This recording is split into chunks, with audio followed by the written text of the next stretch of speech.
Catch up course विकसित करते हुए पाठ्य पुस्तक से उन सामग्रियों, विषय वस्तुओं, गतिविधियों की पहचान की गई जिनके माध्यम से बच्चों के लर्निंग लॉस या गैप को कम करते हुए अपेक्षित अधिगम प्रतिफल सुनिश्चित कर उन्हें अगली कक्षा के लिए तैयार और तत्पर किया जा सके।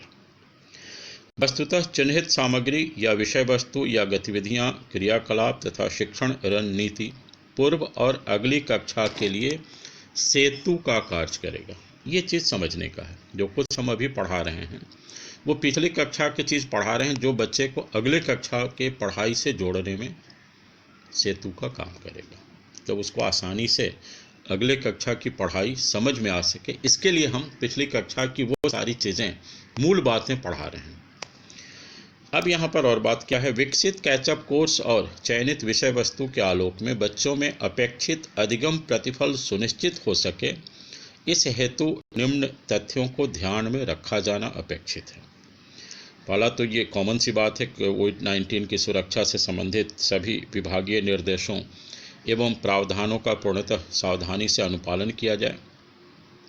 दूसरा, कैचअप कोर्स कुल 60 दिनों के लिए विकसित किया गया है, ये फिर ध्यान रखना होगा, 60 वर्किंग डेज। उसके बाद तीसरी बात आती है कि पाठों के चयन का आधार अधिगम प्रतिफल, फिर यहाँ एक टर्म आया अधिगम प्रतिफल, और पाठ्यक्रम में शामिल थीम्स हैं।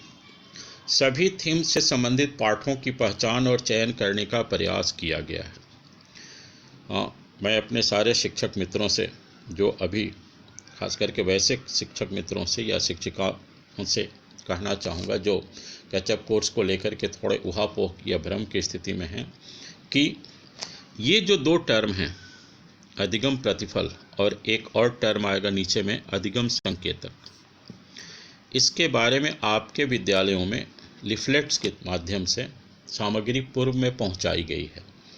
आप अपने प्रधानाध्यापक, प्रधान शिक्षक से निवेदन करें और उन लिफलेट्स को जरूर देख लें इस बीच में, जब तक आपके पास ये शिक्षण सामग्री यानी कैचअप कोर्स का मटेरियल पहुंचता है।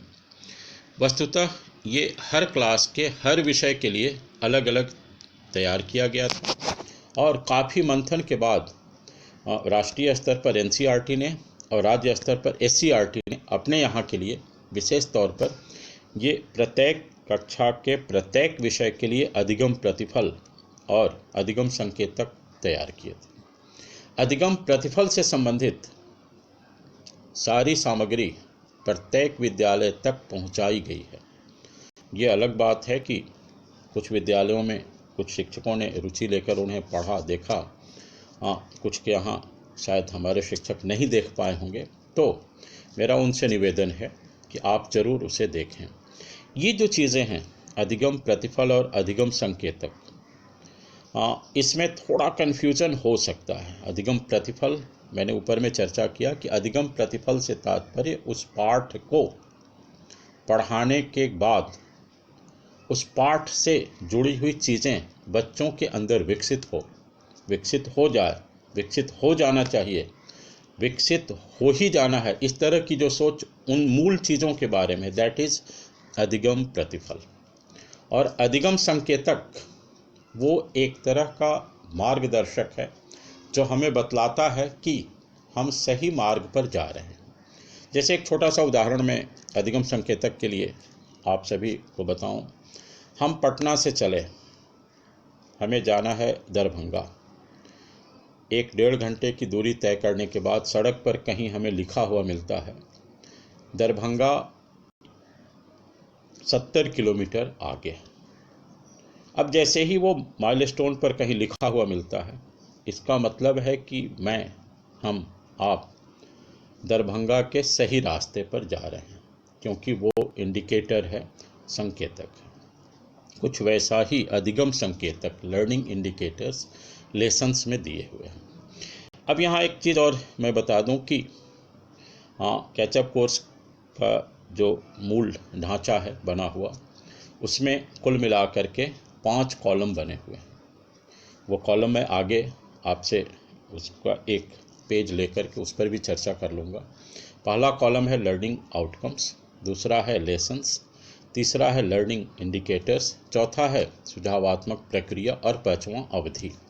तो इसमें बातें क्या क्या हैं वो मैं किसी एक क्लास के किसी एक बुक का कोई एक पेज लेकर मैं उस पर आपसे चर्चा कर लूँगा। आगे इसमें बढ़ते हैं। कहता है चिन्हित पाठों से संबंधित अधिगम प्रतिफल या सीखने के प्रतिफल कैचअप कोर्स में संबंधित पाठ के साथ दिए गए हैं। यानी कौन सा हमारा लर्निंग आउटकम कैचअप कोर्स के किस पाठ में है, ये उसके साथ जोड़ दिया गया है। सभी चिन्हित पाठों के लिए अधिगम संकेतक दिए गए हैं जिनके आलोक में बच्चों में अधिगम सुनिश्चित किया जाना अपेक्षित है। उसके बाद बात आती है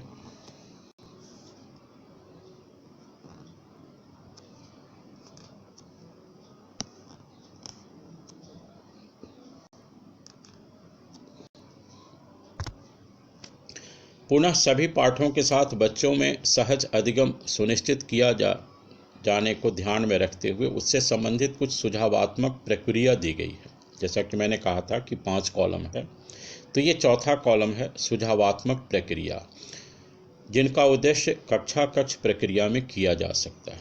अब ये पूरी तरह से शिक्षकों की मदद के लिए है। ये जो चौथा कॉलम है, पहला तो कॉलम मैंने बताया कि लर्निंग आउटकम्स हैं, दूसरा वो लर्निंग आउटकम्स किस लेसन्स में हैं या किस लेसन्स के लिए हैं, वो उस पाठ का नाम है। तीसरा है कि जब आप उस पाठ को पढ़ा रहे हैं तो उसमें पढ़ाने के क्रम में कौन कौन से इंडिकेटर्स के थ्रू आप ये अनुमान कर सकते हैं कि बच्चे कहाँ तक पहुँच पा रहे हैं, अपने सही मार्ग पर जा रहे हैं या नहीं। उसके लिए आप कैसे पाठ को ट्रांजैक्ट करेंगे क्लासरूम में, चौथे कॉलम में दिया गया है सुझावात्मक प्रक्रिया। लेकिन ये अनंतिम नहीं है, ध्यान रखना है, ये एक सिर्फ सुझावात्मक प्रक्रिया है। And teacher is free to utilize his own wits. आप अपने जो भी प्रक्रियाएं हो सके आप क्लासरूम में इस्तेमाल करेंगे, वो सारी बातें आप करेंगे जो बच्चों के लिए फ़ायदेमंद हो सके, जिससे अधिक से अधिक बच्चों तक बात को पहुंचाया जा सके।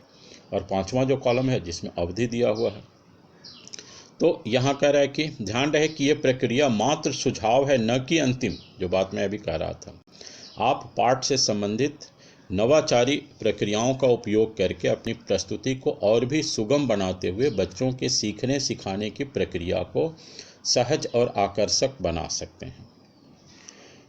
नेक्स्ट, सुझावात्मक प्रक्रिया के अंतर्गत पाठ से संबंधित गतिविधियाँ क्रियाकलाप की चर्चा की गई। अब ये देखिए, ये जो चीज़ें हैं गतिविधियाँ और क्रियाकलाप, ये कुछ जगह पर इसकी चर्चा है जिन्हें कक्षा कक्ष में सीखने सिखाने की प्रक्रिया में शामिल किया जाना अपेक्षित है, जिससे बच्चों का सीखना सुनिश्चित हो सके और अधिगम प्रतिफल की संप्राप्ति हो सके। सुविधा के लिए प्रत्येक पाठ से संबंधित गतिविधियों क्रियाकलाप से संबंधित पृष्ठों को भी अंकित किया गया है। यानी आपके बुक में, हमारे बुक में किस पेज में, बुक के किस पाठ में किस पेज नंबर पर वो गतिविधि है, वो क्रियाकलाप है, इसकी भी चर्चा कैचअप कोर्स के चौथे कॉलम यानी सुझावात्मक प्रक्रिया में कर दी गई है। पुनः सभी चिन्हित पाठों, अब ये देखिए, चिन्हित पाठों से तात्पर्य है कि जितने पाठ बुक में हैं वो सारे के सारे नहीं लिए गए हैं, उनमें से सिर्फ कुछ ही पाठ को लिया गया है। तो सभी चिन्हित पाठों से संबंधित सीखने सिखाने की प्रक्रिया को पूरा करने के लिए संभावित दिनों की संख्या भी सुझाई गई है। जैसा मैंने कहा